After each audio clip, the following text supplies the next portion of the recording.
Welcome outside the legendary Fabulous Forum in Inglewood, California, site of Saturday night's UFC 199. Hello again, everyone. I'm Ariel Helwani here in sunny California, of course, for UFC 199. This is our MMAfighting.com preview show. That is Marc Raimondi. That is our own Dave Doyle as well. And guys, what a card this is. In my opinion, it stands as toe-to-toe one of the very best fight cards of the year. Pound for pound, this stacks up against UFC 200. Yes, I said it. It may be even better. But Mark, before we get to the actual card, let's talk about a historic day for the UFC today. Friday afternoon, June 3rd, 2016, a day that we may be talking about for a very long time. What happened today that made it so historic? Well, basically, we're just leaving the weigh-ins that the UFC put on, but those are not the official weigh-ins. The official weigh-ins began this morning at the Fighter Hotel at 10 a.m. So for the first time, fighters were able to finish their weight cut in the morning and then begin rehydrating for the fight. These are new regulations put in by the California State Athletic Commission because doctors have said that the more time fighters have to rehydrate, the better, especially for their brain. Concussions are such a big issue right now in sports, and if you only give a fighter 24 hours between the weigh-in and the fight, it can make concussions, it can make head trauma more prevalent because the fluid has not fully rehydrated. So that's the idea in making a weigh-in earlier. So when we watched the weigh-ins a few minutes ago here, all the fighters were already rehydrated, they've already had water, they've already had their meals for the day, and this is something that will probably continue on in the future. Nothing has officially been set, but the UFC is discussing doing earlier weigh-ins themselves from now on. So we'll see, I think that in the coming weeks we'll see more news about this. And you spoke to California State Athletic Commission Executive Director Andy Foster. You spoke to Jeff Nowitzki. You spoke to trainers. You spoke to fighters after this weigh-in. Yep. What did they say about it? There was not one fighter who didn't absolutely love this because in the past, when fighters have to weigh in at 4 p.m., they usually begin their weight cut well before that, and they finish cutting weight about 4 hours before the old official weigh-in, right? The way that it's being done and will probably continue to be done for a little bit at 4 p.m. So fighters are on weight for 4 hours. They're on weight. They have to take a shuttle to the arena. In many cases, sometimes far away from the fighter hotel. Then they're waiting in the back for another hour for the weigh-in show to start. So they're on weight for 4 hours. They can't eat anything. They can't drink anything. They're dehydrated. They feel terrible. There are guys like keeling over basically in the backstage area that we don't get to see at the 4 o'clock weigh-ins. Today, they make weight. They go downstairs. They step on a scale. They're done. They're only on weight for 5 minutes. They can begin rehydrating. There were so many happy fighters this morning. It was incredible. They were done so quick. It could not have gone any smoother. I think it would be silly if other commissions and the UFC themselves don't enact this permanently. There's no reason to go back to the other way. It's almost inhumane to think that we were making fighters wait that long, dehydrated, for hours, for what? So we can watch them, we can the whole dog and pony show, as Dave Doyle said earlier. I think that this new way to do it is the future. And Dave, it remains to be seen how this will positively affect the fighters tomorrow. I can't imagine it negatively affecting the fighters tomorrow, but just from your perspective, watching the weigh-ins here today, did you notice a difference in their demeanors, in their bodies, just the way they were up there? Absolutely. They didn't look emaciated. They looked like they normally do on fight night. And, I think we may look back on today as like just one of those moments where it was like, why did they ever even do this the old way to begin with, So I think it'll be really interesting to see tomorrow night. Are we going to see higher quality fights simply because these guys aren't going through such drastic self-punishment just to get down to their weight level? Yeah, I did appreciate how some of the fighters were staying true to the dog and pony show. You have Clay Guida going through his whole routine, others stripping down to their underwear. Perhaps not necessary. This is evolving, but I think we all agree a very important day in the history of the sport and a very positive day, I would say, as well, in the history of the sport. Now, this is a very famous building, Dave. You are a Los Angelino, is that what they call it? At least a transplanted one. Been 10 years now, so yeah, I think so. Fair enough. Of course, who could forget, back in 1973, your New York Knickerbockers won the NBA championship here. I mean, what a moment that was, right? Other than that, tell us why it's so important that the UFC is here. What makes this place so special? Well, look, I mean, this isn't only the place where Larry Bird, Magic Johnson, Wayne Gretzky all applied their trade. This is also a pretty historic combat sports building. This is Muhammad Ali's in the news. Unfortunately, it looks like he's about to pass away. 1973, he regained his title from Ken Norton in this building. Juan Manuel Marquez has fought in this building 13 times. Very historic building for combat sports, but the UFC's never been here. Yeah. It has been, I actually looked this up, March 2007, the IFL was here. That was the last MMA card of note. So, Wow. you know, as soon as you stepped into this building on Wednesday for the first day of the media week, you just felt like, hey, this is actually going to be a pretty big deal. It's going to be pretty cool. And I think they've had their fights at Staples Center. Staples Center is a big cavernous building that just doesn't translate quite as well for fights. This is a little more intimate, and I think it's going to be a hell of an atmosphere here tomorrow night. Yeah, historically, the UFC, when coming to Los Angeles, has held events at the Staples Center. This, perhaps, a sign of the very strong relationship between the UFC and Madison Square Garden, who owns this building. They recently purchased it. So, a perhaps sign of things to come, UFC coming to Los Angeles and holding events here. So let's talk about this card, Mark. In my opinion, like I said on the top of the show, I think it's one of the best of the year. And honestly, other than the main event, Jones DC is better than most main events that we'll see for a very long time in the UFC because of the caliber of the athletes involved. I think top to bottom, this is a more intriguing card than 200. This has been a debate for fans for the last couple of months. I think that card, 200, feels very cobbled together. This card feels like it all makes sense from top to bottom. Do you share my sentiment here? I mean, I know where you're going with this, but I can't go out and say that this card is better than UFC 200 when you have Aldo versus Edgar, when you have Misha Tate versus Amanda Nunes, and of course that incredible main event, light heavyweight title fight, John Jones trying to get the belt that he never lost in the cage back. I can't completely co-sign what you're saying. Am I drinking the Kool-Aid here? Am I getting a little too excited? Perhaps a little Okay. bit. The Los Angeles sun has gotten to you a little bit over the last It few is amazing, days. that vitamin D. It is. It's lovely, isn't it? It's nice to live here. Just try it out. Anyway, to get back to what you were saying, I do agree, though. UFC 199 is a fantastic card. Even though we lost Chris Weidman from the main event against Luke Rockhold, Bisping has been classic all week here during media events. I think he sold the hell out of this fight. The co-main event guys absolutely hate each other. I'm really excited for this fight card. Yeah, Thursday's press conference, one of the most entertaining ones that I've ever witnessed in person. Both fights were just amazing. All four fighters involved.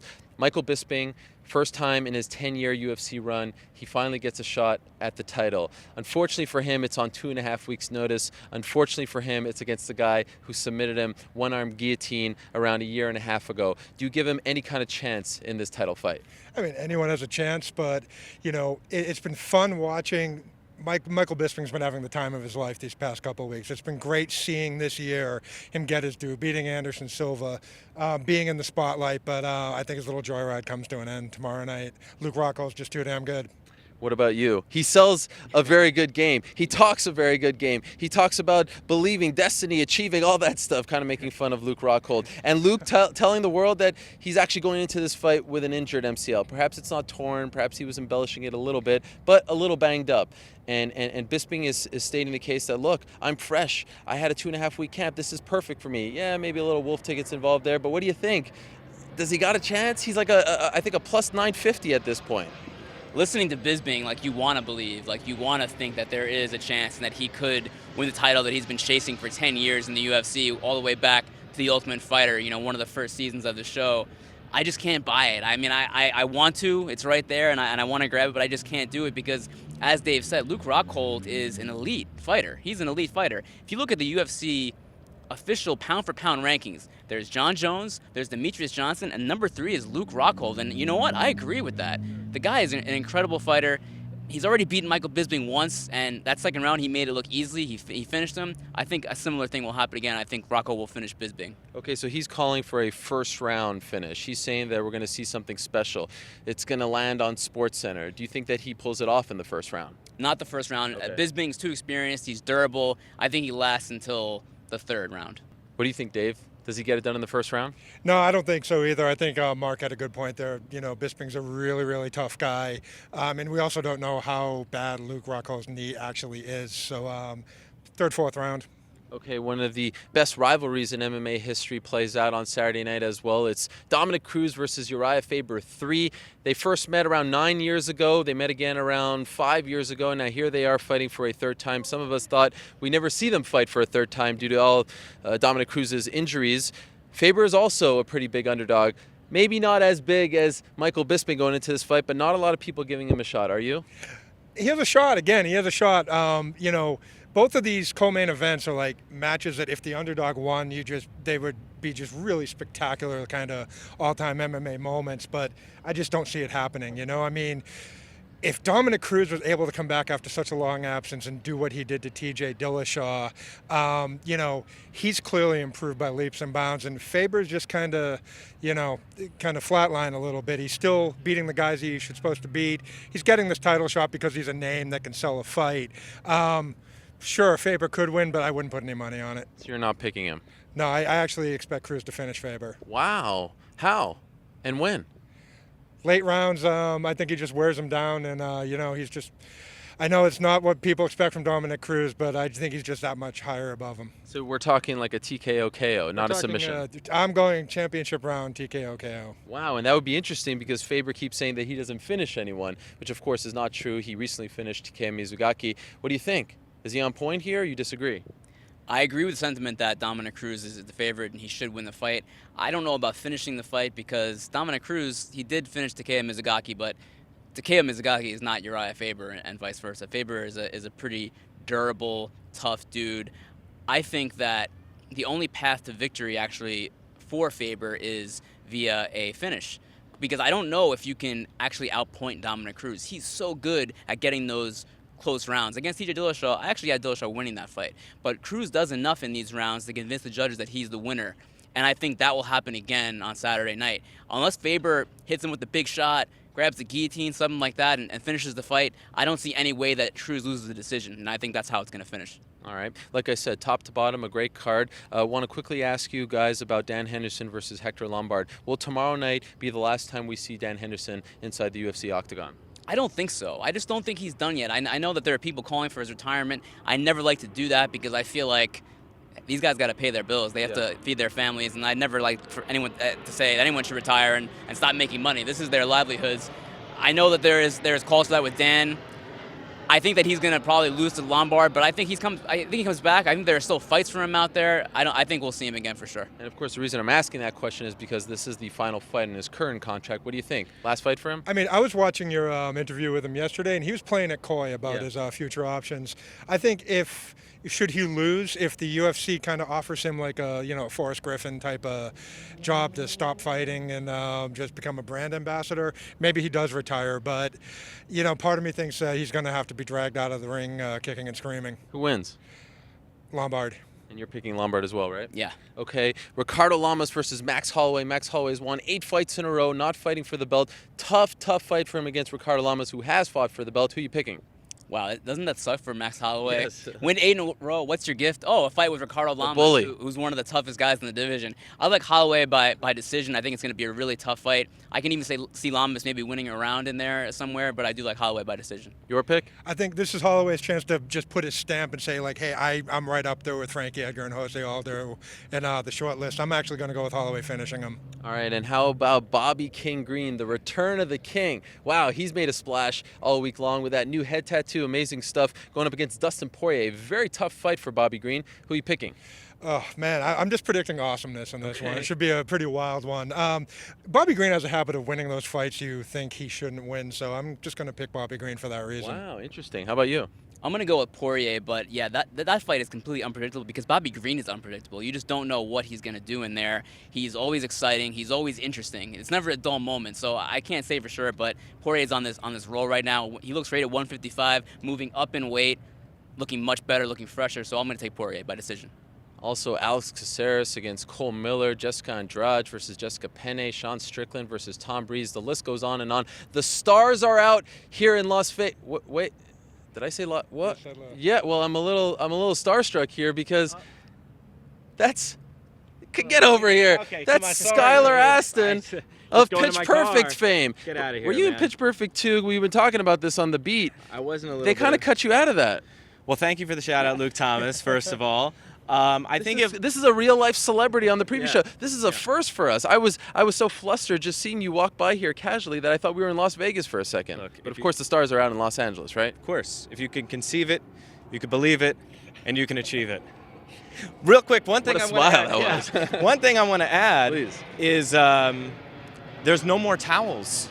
Yes. If we do away with this 4 p.m. weigh-in, just saying, no You're more. very towels. disappointed about this. I'm very disappointed about it. Yeah, I like to see.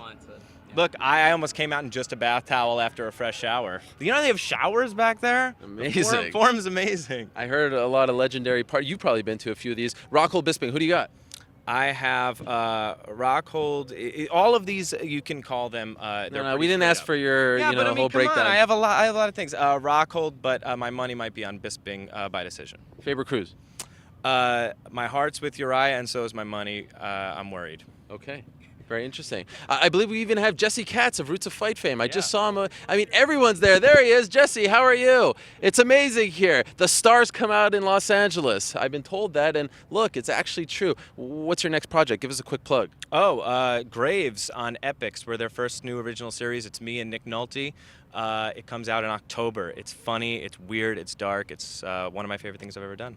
I don't know about you guys, but I'm a little starstruck. This is Skylar Astin, This is Lipstein. like the Beaters. This is Milan's like MMA brother. fighting. You got Esther Lynn. It's unbelievable. You got Casey. All right, we are done. The UFC 199 preview show is done. We have a celebrity cameo here. What more can you ask for? I know. Great fights on Saturday night. And guess what? MMA Fighting will be there with our usual fight night coverage, so do not go anywhere. Thank you for watching our coverage up until this point. We'll see you on Saturday night. And as they say in Los Angeles, You have a soda. Okay. I don't know what else they say unless you know what I mean? The traffic sucks. Can't get a good slice here. Yeah. thanks for watching.